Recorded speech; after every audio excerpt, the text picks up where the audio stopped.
During the first years of the American presidency, serving as Secretary of State was the stepping stone to the White House. Thomas Jefferson, James Madison, and James Monroe had blazed that trail. In 1824, John Quincy Adams stood to follow. But in this historic election year, other ambitious men wanted the job. You have a Treasury Secretary, William Crawford. Got a Secretary of War, John C. Calhoun. In Congress, you have the Speaker of the House, Henry Clay. And there's also a rising national hero, Andrew Jackson, the victor of New Orleans, Old Hickory. Tremendously popular, very, very popular. Significantly, 1824 was the first election in which states began to count the popular vote in presidential elections. This meant that a national candidate could accurately measure his popularity with the common man. In 1824, Andrew Jackson was the clear choice of the people. But the presidency was still directly decided by the Electoral College, and that race was too close to call. The way the four of them finish in the Electoral College is Andrew Jackson is first, John Quincy Adams is second, William Crawford is third, and Henry Clay is fourth. But Andrew Jackson does not get a majority of the electoral votes. Now, according to the Constitution, the top three go to the House of Representatives, which must pick among them. So Clay is dropped. But of course, Clay is the Speaker of the House of Representatives. The unknown quantity in this election is Henry Clay. Then William Crawford had a stroke. So the contest came down to two men, Adams versus Jackson, with Henry Clay presiding from the pulpit of the House of Representatives. Clearly, some deal was made. The House picks John Quincy Adams on the first ballot, and John Quincy Adams picks Henry Clay as his Secretary of State. Now, Andrew Jackson screams bloody murder at this, and he says this is a corrupt bargain. It is a scandal. It is a scandal. And John Quincy Adams enters office under this terrible cloud of this corrupt bargain. Shortly after his election, John Quincy Adams received a note from his father. It said, "No man who ever held the office of president would congratulate a friend upon obtaining it." Number 6, John Quincy Adams, Democratic Republican, 1825 to 1829, 57 years old, from Massachusetts. Adams came into office with many lofty goals. He wanted Americans to explore the Western territories.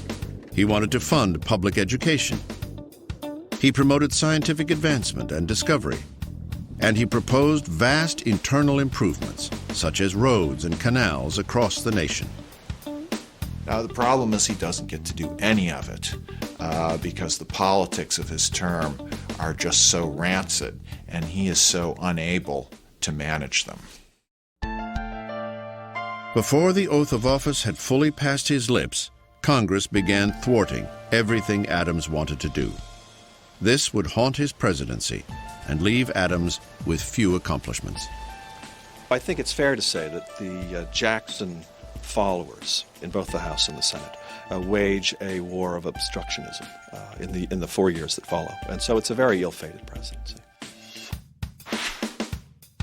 Adams' personality did nothing to help his presidential agenda. Yes, he was the son of a founding father and acutely aware of it. But he was also his father's son. John Quincy Adams tends to be somebody with a very strong self-righteous streak. Adams was physically short, pudgy, and stubborn like his father. And like Lyndon Johnson, he was a skinny dipper, although Adams took his morning swim in the Potomac River. He was also the first president to wear long trousers instead of knee breeches. John Quincy Adams came to the White House, much like George W. Bush did 175 years later, hoping to exorcise his father's political demons and retrieve a lost presidency. It's not as if he went into it by saying, I can do a better job than my dad by being more diplomatic or whatever. Quite the contrary. It was more like, I'm going to prove to those guys that my father was right. And of course, he went down the drain the same way his father did. More than anything, John Quincy Adams believed he could rise above the charge that he had gained the presidency through a corrupt bargain with Henry Clay. He did not worry about whether he himself had been corrupt, and I think that was part of his undoing. Seeking to prove his political purity, Adams refused to play the patronage game in Washington. This meant he would not hire people who were for him or fire those who were against him. The result was devastating. John Quincy Adams endures probably 4 years of what may be the most miserable presidency that any president has ever experienced. It is 4 years of unremitting attacks on him by the Jacksonians. In 1828, John Quincy Adams ran for a second term. But once again, Andrew Jackson stood in his way. In this election, American political opinion was sharply split. Those for Adams, who believed he deserved 4 more years, and those for Jackson, who believed their man had been robbed in 1824, the victim of the corrupt bargain. The one person who believed the charges absolutely, utterly, was Andrew Jackson himself, and he went home swearing eternal revenge, and he got it.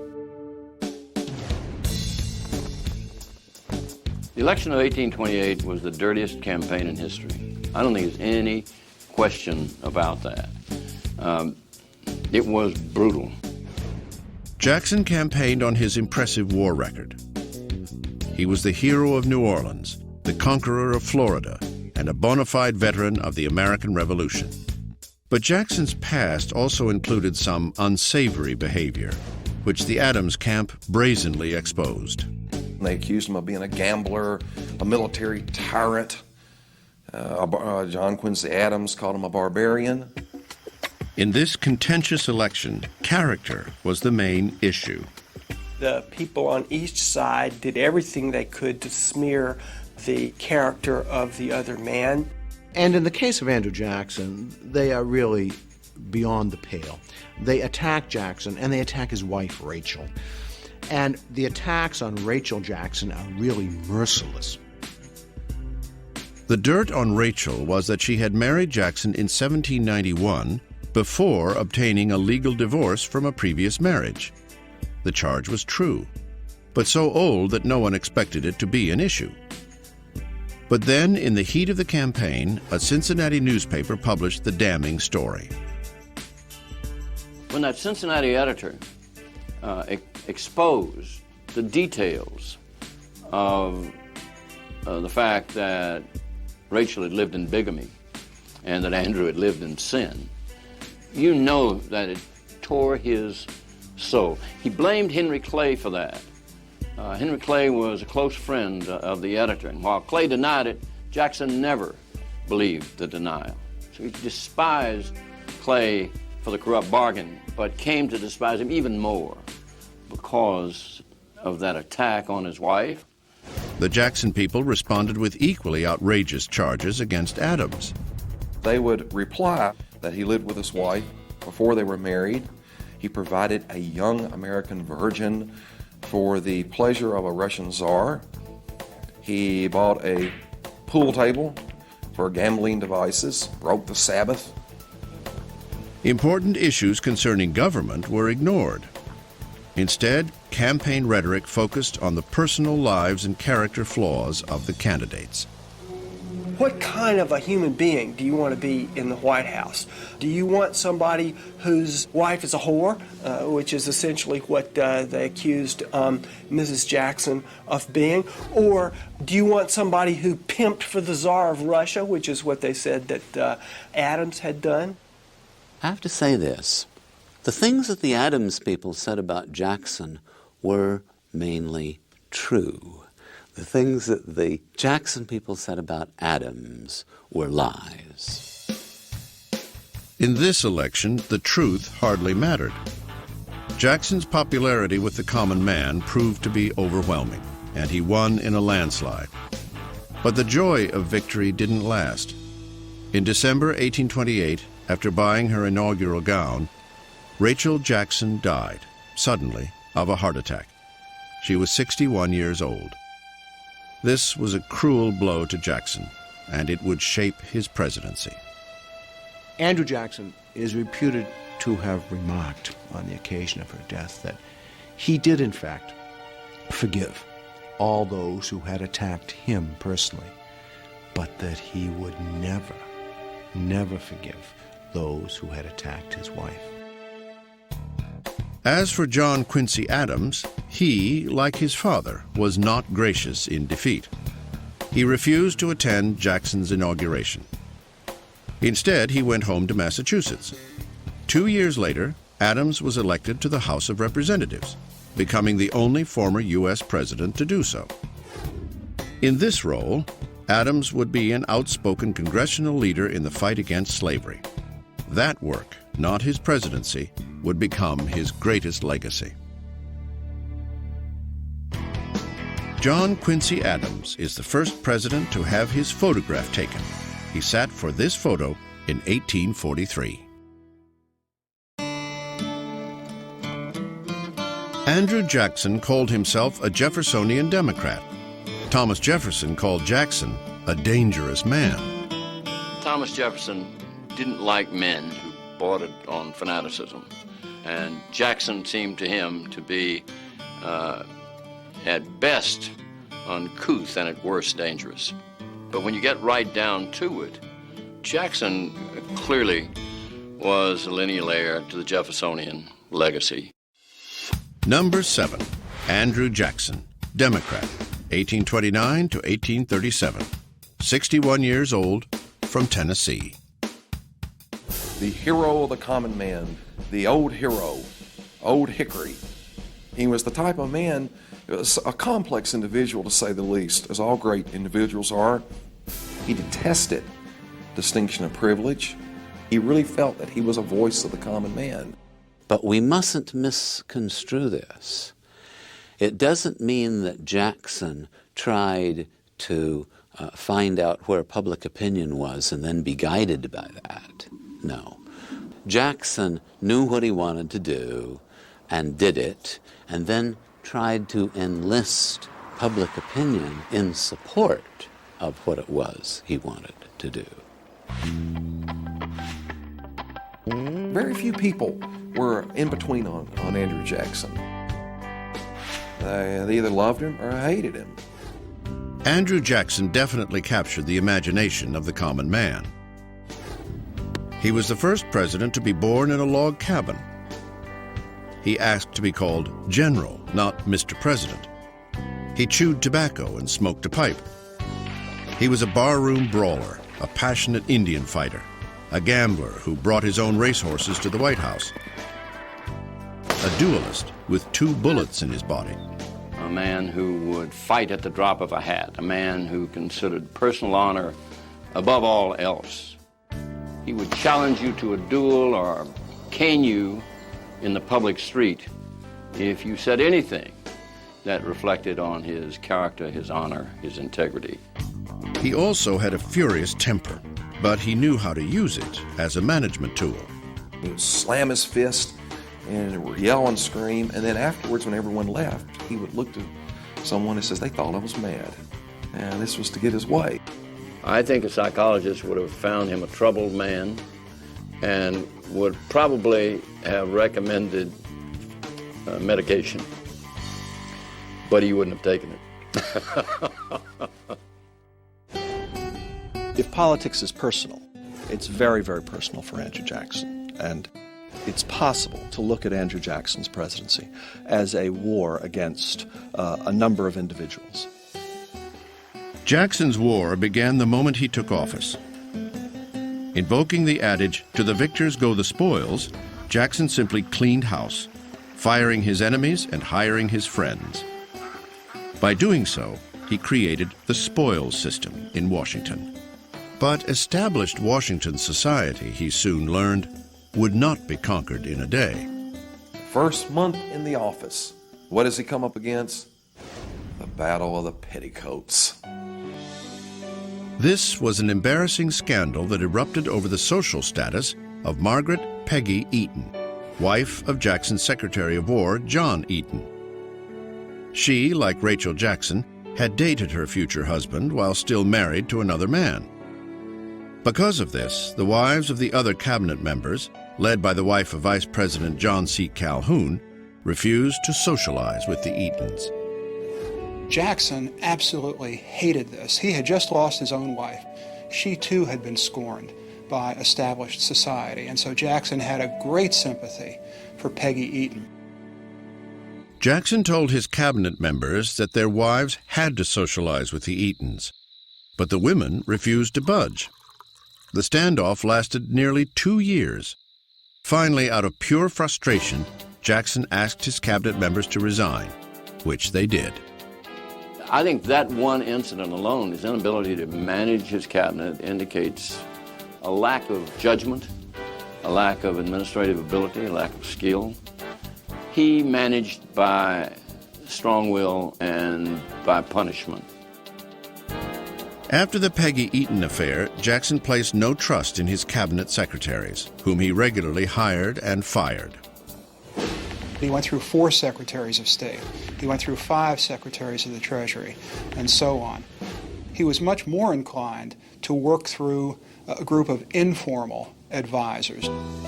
This group of personal friends and political confidants soon became known as Jackson's Kitchen Cabinet. These were newspaper people, these were politicians, most of them, like Jackson, from the West. Friends who got their name because they were said to come in the White House through the kitchen door. Other presidents had relied on personal friends for advice, but never to the extent which Jackson did. This angered his critics, but he didn't care. Jackson was determined to change Washington and America, and he did so with lightning speed. The first major piece of legislation that he recommended and got passed was the Indian Removal Act of 1830. This act empowered Jackson to forcibly evict all the Indian tribes living east of the Mississippi River. 5 Indian nations were directly affected: the Choctaw, Chickasaw, Creek, Seminole, and Cherokee. Of the 5, the Cherokee tribe, located in Georgia, chose to fight the eviction in a surprising way. Instead of going on the warpath the way their fathers and grandfathers might have done, this generation of Cherokee Indians took Georgia to court. The case went all the way to the United States Supreme Court. In an historic decision, Chief Justice John Marshall ruled in favor of the Cherokee, saying they did not have to move. But Andrew Jackson thought differently. Jackson said of Marshall, he made his ruling, now let him enforce it. The result was that they were rounded up at gunpoint and forced to move. Their property was seized, and they were forced west. Of course, on the Cherokees' forced march, about 1 out of every 4 Cherokees died en route, which is why they call it the Trail of Tears. It is, without a doubt, the most controversial decision Jackson would make in his career, and is one of the saddest chapters in American history. Soon after issuing the Indian Removal Act, Jackson faced a dangerous issue that threatened the fabric of the Union: the South Carolina nullification crisis. South Carolina was angry about the high federal tariff on imported goods, which helped New England at the expense of Southern planters. In response, South Carolina declared it had a right to nullify the federal tax. The person who articulated that theory of nullification most clearly was John C. Calhoun, Vice President of the United States. Jackson might have been more amenable to the argument that the tariff was too high, but he hated Calhoun because he thought he was a personal enemy, and Jackson thrived on personal enemies. From a political standpoint, Calhoun believed Jackson would support him. They were both Southern planters, but Jackson's personal hatred of Calhoun precluded any political sympathy. Instead, he responded with force. Jackson threatened to have a civil war. He threatened to raise an army, go into South Carolina, hang John C. Calhoun from the first tree. Calhoun was said to have been genuinely scared for his life. But fortunately, cooler heads prevailed. South Carolina backed down, and Congress modified the tariff. As for Jackson, he made it clear that he was the supreme leader of the nation, and that the Union was not going to fly apart under his watch. When Andrew Jackson ran for president in 1828, his opponents called him a jackass. Jackson liked the image so much, it became the mascot of the new Democratic Party. 1832, the last year of Andrew Jackson's first term, was a pivotal year in his presidency. After fighting petticoats, Indians, and secessionists, he suddenly faced his most daunting enemy, the Bank of the United States. The bank war was absolutely the central political controversy of his administration. The Bank War began in the summer of 1832, when Congress, led by Henry Clay, renewed the bank's charter, even though it wasn't due to expire until 1836. Clay pushed the bill through for political reasons and presented it to Jackson on the 4th of July. It's not immediately clear that Andrew Jackson has a problem with the bank. But once Henry Clay involves himself in the bank recharter, then suddenly it becomes a battle royal that Jackson has to involve himself in. Henry Clay was also running for president that year, and he was supported by the president of the Bank of the United States, a man named Nicholas Biddle. Both Clay and Biddle believed they could force Jackson to sign the bank bill. If he didn't, Clay would crush his bid for re-election. But the old general outflanked them. He's told that there is a cabal between Biddle and Henry Clay, and once Jackson thinks of the bank in those terms, then this is something that absolutely has to be vanquished in his mind. It becomes, in his term, the hydra-headed monster. He said to Van Buren, the bank is trying to kill me, but I will kill it. Typical of Jackson, he personified the bank fight by waging war against one man, Nicholas Biddle. Jackson saw Biddle not only as his own personal enemy, but the enemy of the people. The United States of America wasn't big enough for both Andrew Jackson and Nicholas Biddle. And Jackson wanted to make sure that it was Biddle who lost power.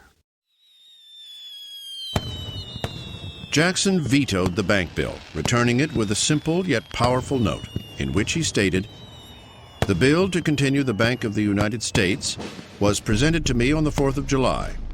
Having considered it with that solemn regard to the principles of the Constitution which the day was calculated to inspire, and come to the conclusion that it ought not to become a law, I herewith return it to the Senate, in which it originated, with my objections."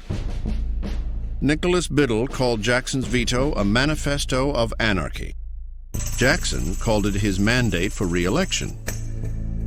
Jackson saw this as an opportunity to strike out for the power of the ordinary citizen by smashing what he called the monster bank. He saw it as an absolute mandate of the people that he was right and the bank was wrong. In the end, Jackson's popularity won out. He crushed Clay in a landslide, then immediately moved on his mandate to close Biddle's bank. The bank still had 4 years left on its existing charter, and Jackson said, I don't want to wait 4 years. In the summer of 1833, while Congress was in recess, Jackson ordered his Treasury Secretary to redirect federal deposits from the Bank of the United States to various state banks. It was a very audacious move, in part because it wasn't even clear that what Jackson wanted to do was legal at all. His first Secretary of the Treasury wouldn't do it. He replaced him. The second Secretary of the Treasury wouldn't do it either. He fired him So he went through 3 secretaries of the Treasury before he installed one who would withdraw the money the way he was told. And when that was done, Jackson's enemies absolutely went ballistic. It was a power play of ultimate dimension.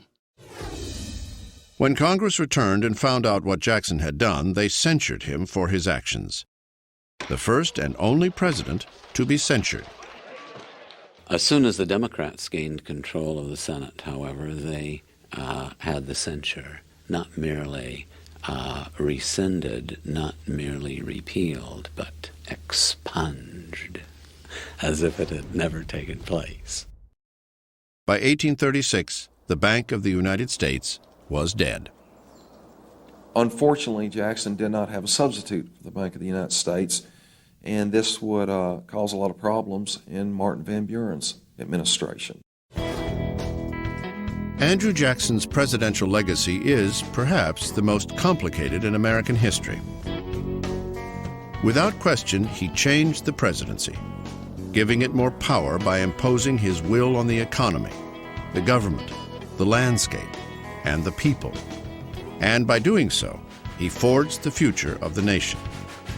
Jackson was the only president where a whole age would be named after him, the age of Jackson.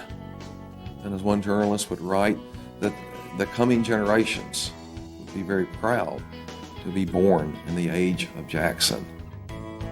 But for the men who followed in his mighty wake, the age of Jackson would be a very bumpy ride. Under Andrew Jackson, the United States government was completely debt-free for the first and only time in history. He was the true father of Jackson's Democratic Party, having organized it in the 1820s, and he was Andrew Jackson's hand-picked heir in 1836. This endorsement gave him the election. Number 8, Martin Van Buren, Democrat, 1837 to 1841. Age 54, from New York. Van Buren was the ultimate political protege and the ultimate political machine politician.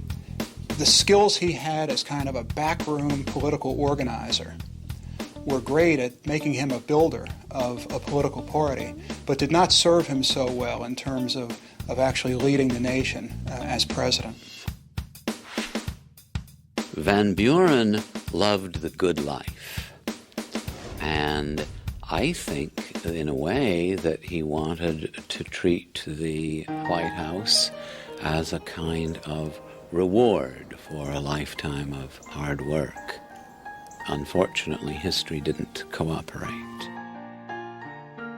He got branded with a reputation that was almost entirely undeserved, and that is he got the reputation of being somebody who was a kind of wannabe aristocrat and was decorating the White House with gold-edged faucets and golden goblets and things, none of which was true. But Van Buren conducted himself in such ways that it seemed like that might be true. He's seen as a man who is characterized, at least anyway, by his enemies, as an effete dandy. A man who perfumes his whiskers and who wears a corset. It's not the kind of image which is really going to work very well in the rough and tumble world of American politics of the 1830s and the 1840s. When Van Buren took the oath, he certainly inherited the high hopes of Jackson's presidency. But he also inherited the financial ruins of Jackson's bank war. No sooner is he inaugurated than the Panic of 1837 begins. Van Buren got socked right off the bat with having to respond to an enormous crisis of unemployment, of bankruptcy, of economic depression in all its ways. And it gets progressively worse as time goes on. In fact, there's another panic in 1839. The one in 1839 was even worse. It was caused fundamentally by a glut in the cotton market. And of course, cotton production was the backbone of the American economy. So when the price of cotton collapsed, the American economy collapsed. No president had ever had to deal with anything like this before. I don't know that any president would have been up to the job. But Van Buren certainly wasn't. As a man who had spent his entire career straddling the fence on issues, Van Buren was incapable of making tough decisions, such as the annexation of Texas. He ducked that question, fearing it would inflame the brewing slavery issue. As for the ailing economy, he had no real plan. By the time 1840 rolled around, the country was in such a deep depression that it would have been obvious to all observers that Van Buren was bound to lose, that the Whigs could have run anybody and beaten Van Buren, and if they had known that, the Whigs would have run Clay. But instead of nominating Henry Clay for president, the new Whig Party chose William Henry Harrison because they believed he was the candidate who most resembled Andrew Jackson. Harrison had been a frontier general and an Indian fighter. But more importantly, he supported the rechartering of the Bank of the United States.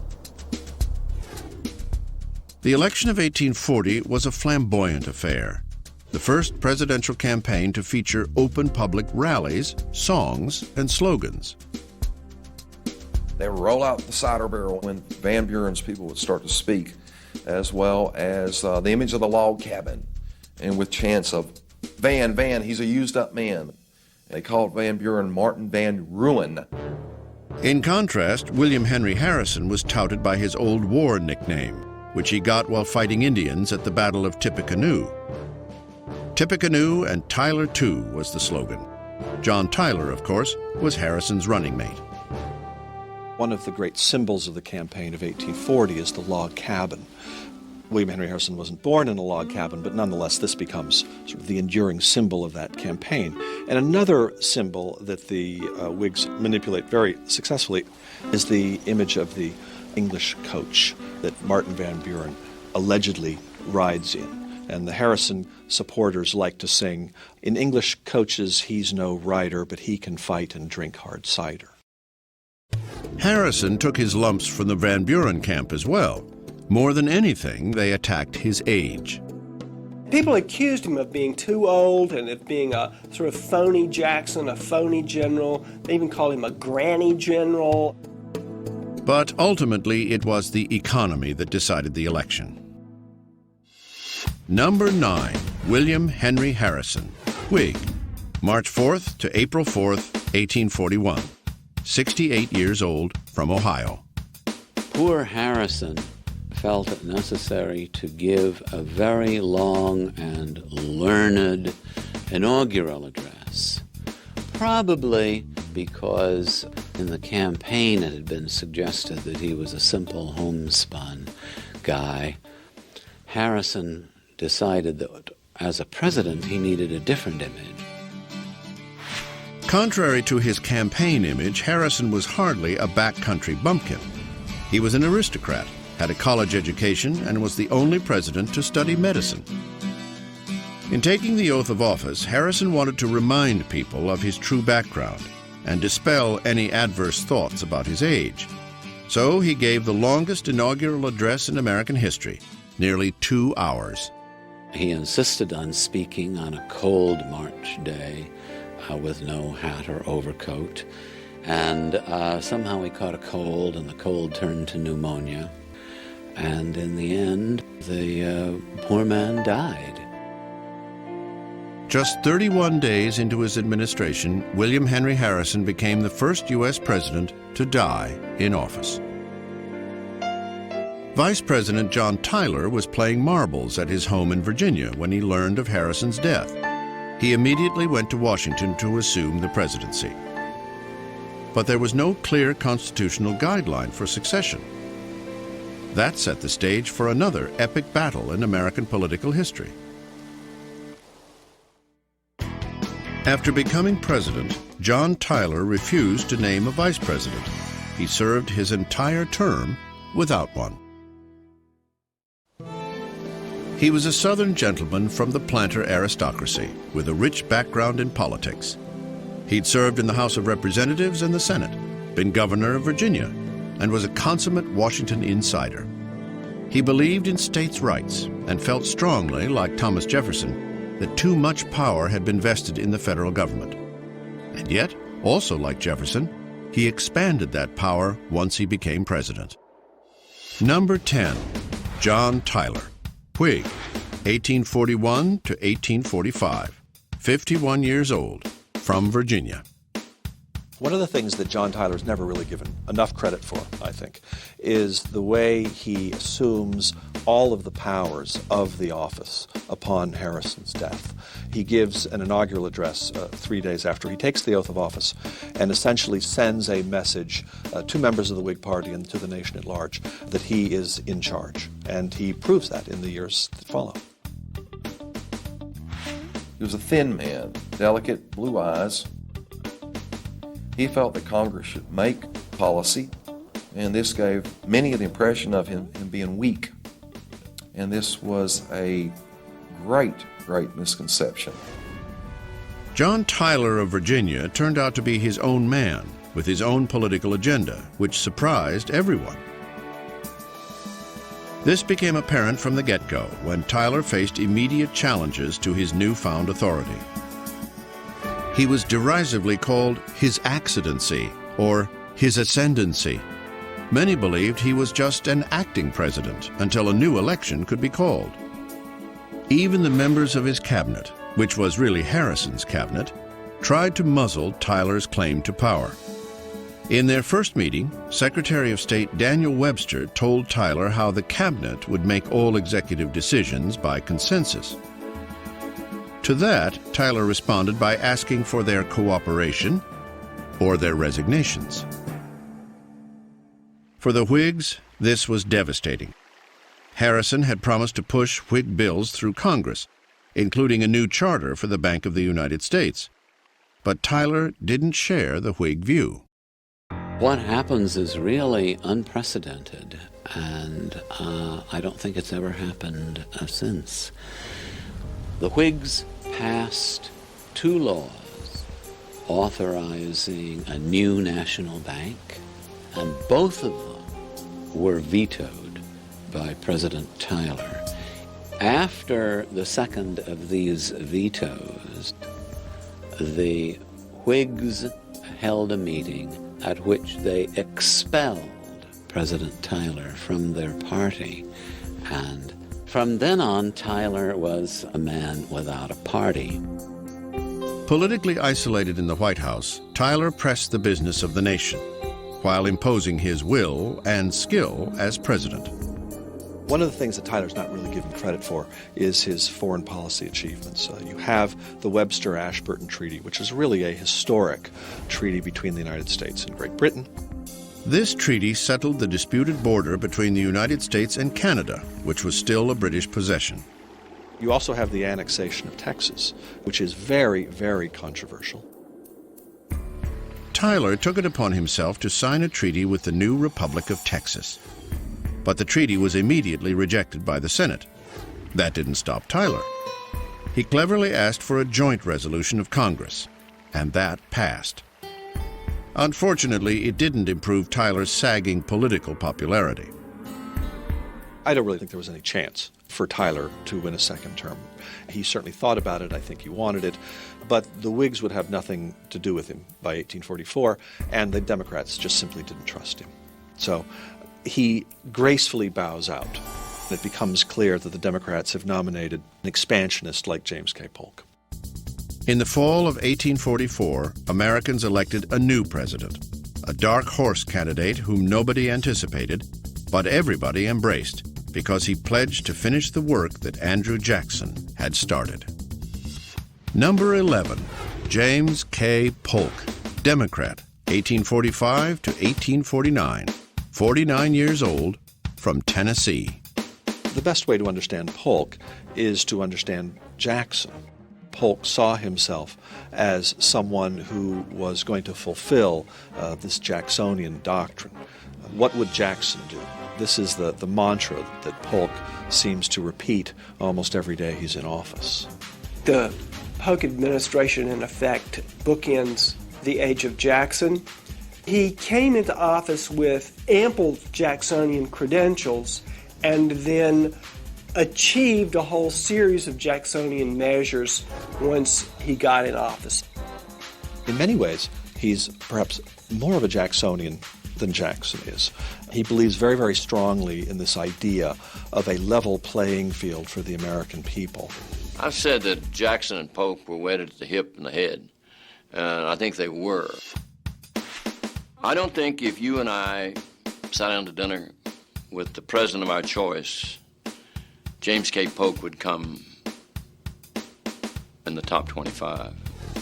I think he was a great president, but that doesn't mean that he was a likable man. He also was quite a devious man.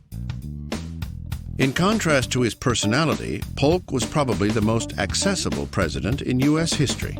The White House, for all intents and purposes, in the 1840s is a community center for the rather small village of Washington. The Marine Corps Band plays on the White House lawn every Wednesday, and this is open to the public. Polk also makes himself available twice a week to American citizens, and all that was required was to knock on the White House door and to give your card to the steward and to wait your turn. Polk really does see himself as the first servant of the people. Polk is often called the hardest working president in U.S. history. He was known for his long workdays and had gas lights installed in the White House so he could work through the night. Polk was a hands-on micromanager as president. For example, he was the first president to really get deeply into the budget. He was the first president to tell all the heads of all the departments, look, don't send your budget requests straight to Congress. Send them to me. More than anything, James K. Polk wanted to fulfill the ideological promise of Andrew Jackson's presidency, what was then being called America's manifest destiny. He embodies it, this idea that the United States has a providential destiny to expand westward is something that he accepts implicitly. To Polk, manifest destiny was more than an idea. It was his presidential mandate. Polk had 4 goals, which he was dedicated to achieving in his 4 years as president. He said he would only serve 1 term. He wanted to settle the controversy between the United States and Great Britain over the Oregon Territory. He wanted to bring California into the United States. He wanted to set up an independent treasury to fix the credit mess that had prevailed since Jackson. And he wanted to lower tariffs on imports into the American economy. To achieve his economic goals, Polk pressured Congress to lower the federal tariff and to establish an independent treasury. He succeeded. To achieve his territorial goals, he used force. First, he threatened war with Great Britain to gain the Oregon Territory. The crowd was raised, 54-40 or fight, 54th parallel, 54-40 or fight.